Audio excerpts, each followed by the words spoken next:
Hi friends, before we start the video, don't forget to subscribe to the channel and leave a comment. It's easy for you and makes me happy. Thank you and enjoy watching. Today, we have a tragic love story in the mountains. The protagonists of our story are climbers Sergei Arsenyev and his wife, an American named Frances DeStefano Arsenyev. It was 1991. The Soviet Union had just recently collapsed, and climbers who had previously focused on so-called internal peaks in Tajikistan, Kyrgyzstan, Kazakhstan, and the Caucasus rushed to conquer the 8,000ers of the Himalayas. Base camps were full of the strongest climbers from the former Soviet Union. In one of these camps, under the 8,000er Cho-Oyu, American climber Frances DeStefano met one of the strongest Soviet climbers, Sergei Arsenyev. He invited her to join an expedition to Annapurna, and she agreed. A romance quickly blossomed between them, leading to their wedding in 1992. They were united by their love for each other and their love for the mountains. They were truly exceptional athletes. They actively pursued mountaineering, completing numerous ascents, including the first climb of an unnamed peak in the Pamirs, standing at 5,800 meters. They named it Peak of Goodwill. Frances kept up with her husband in everything. She became the first American woman to ski down from Mount Elbrus. But now, let's get to our story. The year was 1998. Sergei and Frances decided to climb Everest. But not just any climb. That alone wouldn't have been a record. They planned to complete the first female oxygen-free ascent. Frances aimed to become the first woman to reach the world's highest peak without an oxygen tank. 1 in 6 male oxygen-free ascents ended in the climber's death. And at that time, no woman had ever succeeded.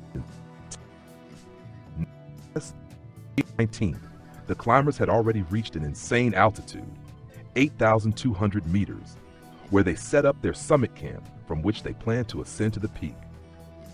Here is a recorded message to base camp. Sergei Arsenyev and Frances DeStefano Arsenyev are climbing to 8,200. There was stable radio communication between all groups on the route and the base camp. Arsenyev reported via radio that they were feeling fine and planned to start their ascent at 1 a.m. on May 20th. It is important to understand that 8,200 meters is already what is known as the death zone, where there is extremely little oxygen reaching the lungs. No matter how favorable the conditions, you are still slowly dying.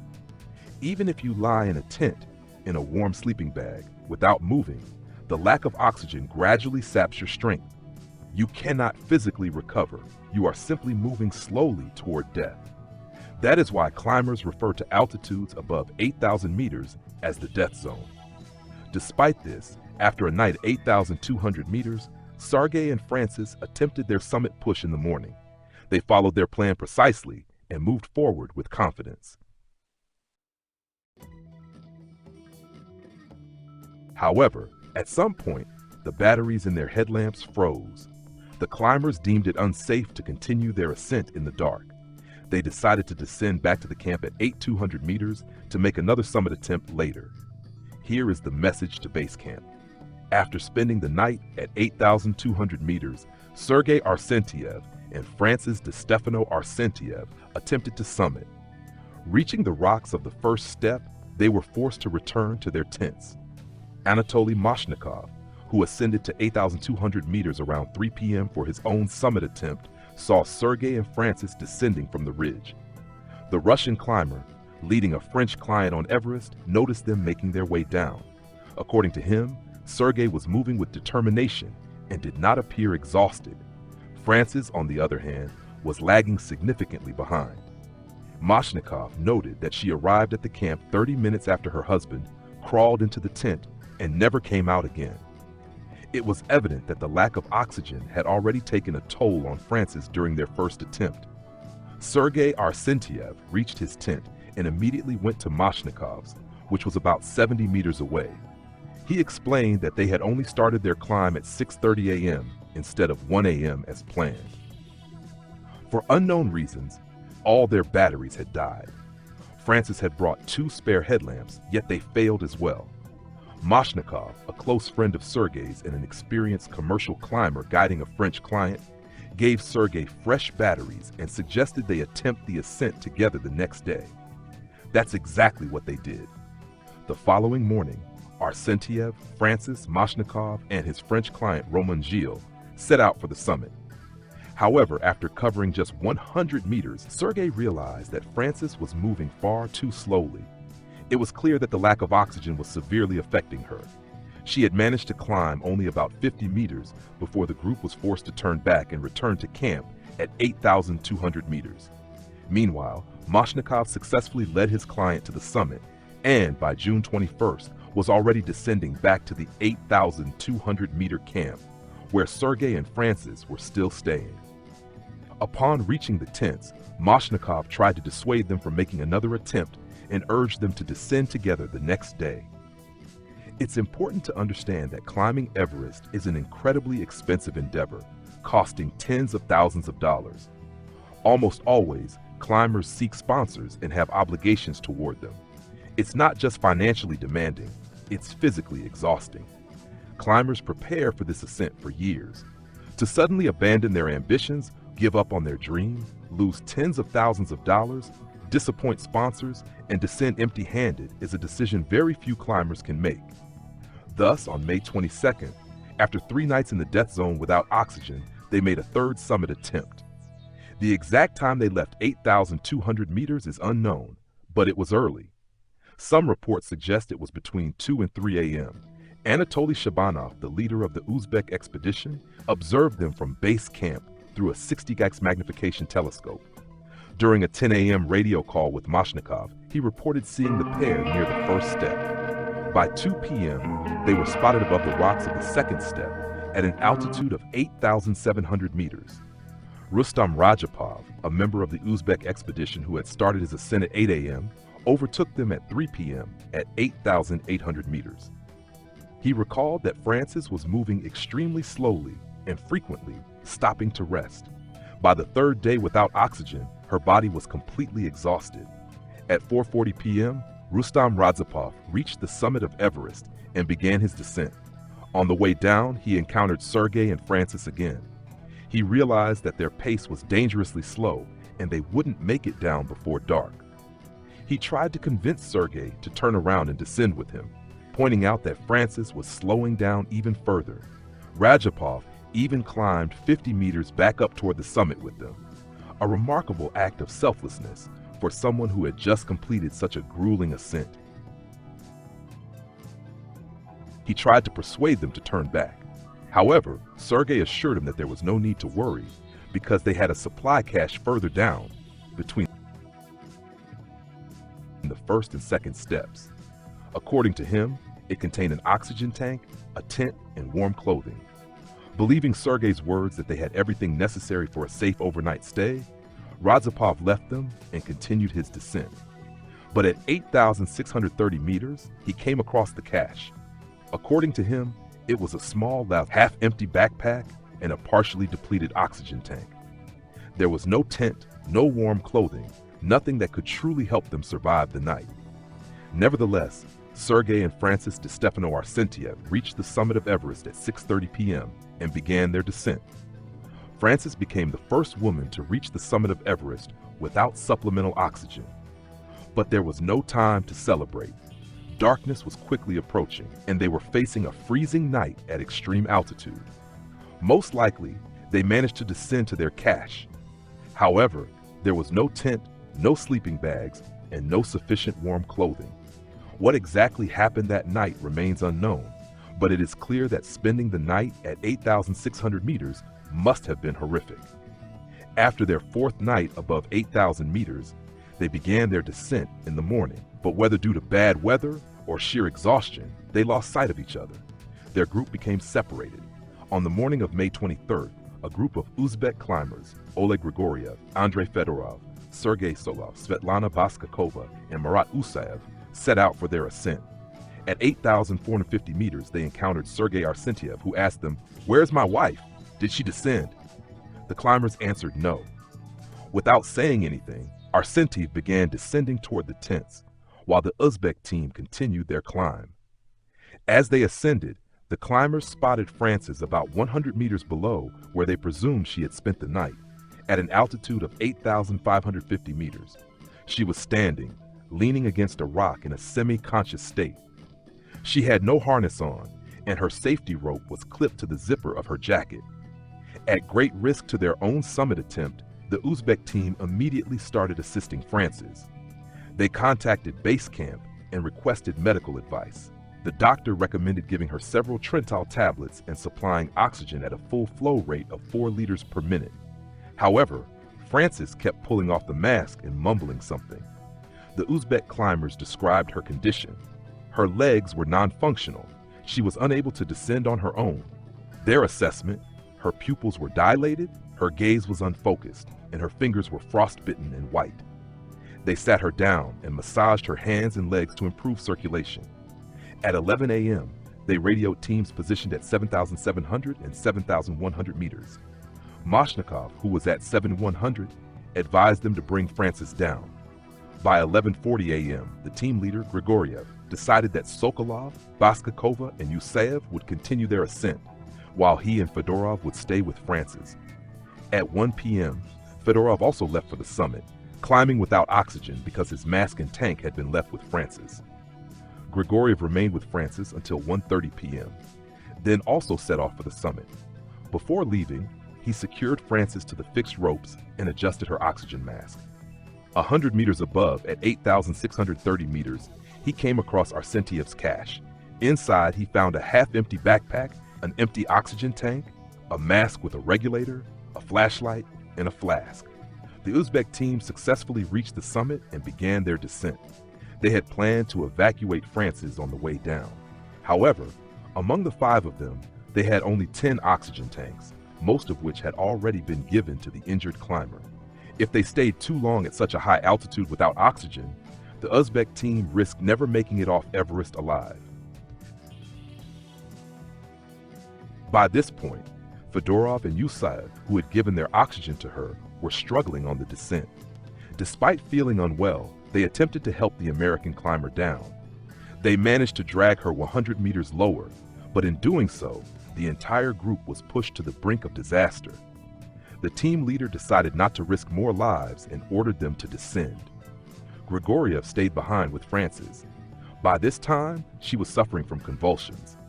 Grigoriev remained with her until 8 p.m., but realizing that he likely wouldn't survive a freezing night, he had to make the difficult decision to leave her and descend. Before departing, he secured Frances, connected her to the last remaining oxygen tank, adjusted her gloves, hat, and hood, and started his descent. To his surprise, on the way down, he encountered a climber heading up. Who in their right mind would attempt to summit Everest at night? As they got closer, Grigoriev recognized the man. It was Arsentiev. He had descended to the tents, taken more oxygen tanks, and somehow summoning incredible strength, was now making a second desperate attempt to reach his wife. As the exhausted climbers crossed paths, Arsentiev asked, "Where is Frances?" Grigoriev replied, "She's still alive." This marked the 5th night that Sergei and Frances had spent above 8,000 meters, practically without oxygen, and it was the 2nd night without a tent. Meanwhile, the Uzbek climbers who had safely descended to Camp 8200 were desperately trying to persuade Sherpas to climb back up and assist the stranded climbers. They even offered them large sums of money, but none of the Sherpas were willing to take the risk. Sergei Arsentiev was never seen again. On May 24th, members of the Uzbek team made an attempt to rescue their fellow climbers. Ilyas Tukatulin, Andrei Zaykin, and Alexei Dakukin climbed back up to the spot where Frances had been left. But when they arrived, they found that other climbers were already there. Ian Woodall, Kathy O'Dowd, and 4 Sherpas from a South African expedition. In total, 6 people. That day, they had been on their way to summit Everest. Amazingly, on the 5th day at such an extreme altitude, Frances was still alive. She kept repeating, "Help, help." Her hands were bare under her down jacket, no gloves. Her hat was gone. Her oxygen mask had been removed and was now tied to the fixed rope. The oxygen tank had been disconnected. Frances herself was tethered to the end of the fixed line. And about 50 meters down the ridge, an ice axe and a rope belonging to Sergei were discovered. There is a possibility that he had made it to his wife and spent that last night beside her. But Sergei himself, or his body, was nowhere to be seen. The South African climbers gave Frances tea, massaged her legs, and confirmed that she was unable to descend on her own. Tukatulin suggested giving her an adrenaline injection and even warmed the ampoule in his hands, but it quickly became clear that it wouldn't make a difference.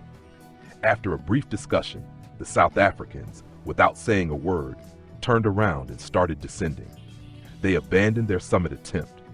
Kathy O'Dowd cried the entire way down. It was clear that this encounter in the mountains had changed something in her forever. Here's how she later described the moment. I stared at the body, blinking in disbelief. We were in the shadow of the first step, so the light was dim. The body was lying about 10 meters away from me, tilted away. Then it moved. A terrible movement, like a puppet being yanked violently by its strings. We were on a well-organized and, so far, successful route to the top of Everest, only thinking about ourselves. Now there was a stranger in our path, moaning, dying. A Sherpa yelled at me not to look and motioned for me to follow him up the step. I turned back to the twitching figure. We stood there, hesitating. Money, time, 1,000 meters of physical and mental effort. We had sponsors expecting us to reach the summit. We had personal ambitions driving us in the same direction. We were only 240 meters from the summit. Just 4 or 5 more hours and we would be there. We were so close, but I couldn't do it. I couldn't place a mountain summit above a human life. No matter how hopeless their situation was, I had to try to help. And so I shouted to the Sherpas, "This body is alive, I'm going to check." It took them a moment to understand what I was saying. "We can't just leave," I insisted. I thought it might be someone from the Russian team. The person was lying on their back, secured to the rope. Her head and legs were hanging over either side. I carefully knelt beside the body and saw that it was a woman. "Don't leave me," she said. Her skin was milky white and unnaturally smooth, a sign of severe frostbite. It made her look like a porcelain doll. Her eyes were staring at me. Her unfocused pupils were huge, dark, and empty. "Don't leave me," she murmured again. I was shaken. With her long, dark hair, she looked like me. And for a moment, it felt like I was staring at my own future. The fact that she was conscious was both encouraging and terrifying. Maybe she could still be saved, or maybe we would have to leave her. "I need to go get the rest of my team," I told her. "There are a few of us here. We'll try to help you. I'll come back, I promise." "Why are you doing this to me?" she groaned. The Sherpas, disheartened, began descending. The woman had no visible injuries. She was as helpless as a rag doll. Beside her was an orange oxygen tank of Russian make and a mask. But we had no way of giving her oxygen. Her mask wasn't compatible with our tanks. We had spare tanks, but no spare masks. And even if we had, for the oxygen to work, she would need a strong flow and would have to remain there for hours. That meant one of us would have to go without oxygen. 3 Uzbek climbers were approaching. "Will you help us?" I asked one of them. "This woman is dying. We could try to take her down. Will you help?" Their leader looked me up and down, reluctant. "We tried to help yesterday," he said. "We left her oxygen. She's too far gone." They had already spent almost an hour trying to help Frances the previous day, standing still in temperatures of about 30 degrees. Sitting in a dangerous position on the steep, unstable slope, I was starting to freeze. My fingers were nearly numb. Shivers racked my body, and my teeth chattered behind my oxygen mask. The decision to leave Frances came without much discussion. The Uzbek climbers and Sherpas had long made up their minds. I had never experienced anything like this before. I had walked past bodies. I had lost friends to the mountains. But I had never watched someone die, and I wasn't supposed to leave them behind. They were the last people to see Frances alive. But Ian Woodall and Kathy O'Dowd made a promise.